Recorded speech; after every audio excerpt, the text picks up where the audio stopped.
Hanapin ninyo ang mga durugista, mga kriminal, mga hold-upper, kidnapper. Hanapin ninyo, arestuhin ninyo. Pag ayaw mag-surrender at lumaban, and they present a violent resistance, and if you think that life, your life as an arresting officer in danger, shoot them dead. Period.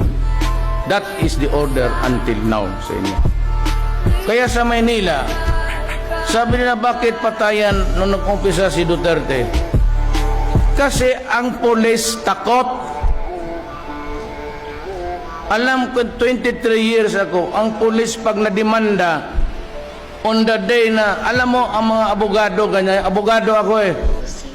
Pag demanda ka ng pulis, mag-counter charges.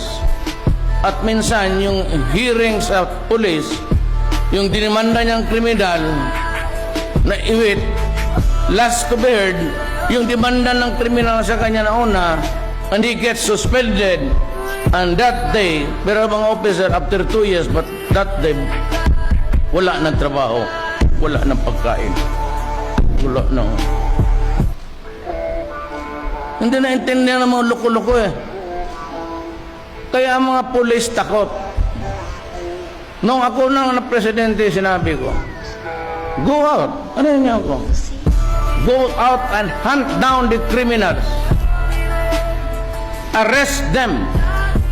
And if they offer a violent resistance, and you think that life, ikaw ang mamatay, kung hindi siya, tangina, patayin mo sila. Yan ang order ko sa iyo. That has not changed. Pag sinunod ninyo ako, wala kayong problema, ako ang bahala sa inyo.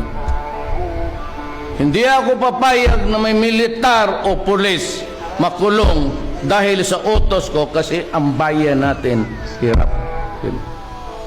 Hirap na hirap ang bayan natin.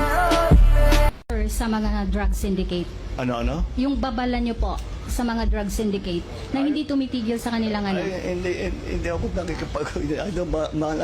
Bahala kayo sa ginagawa niyo. Basta tuloy-tuloy lang kami.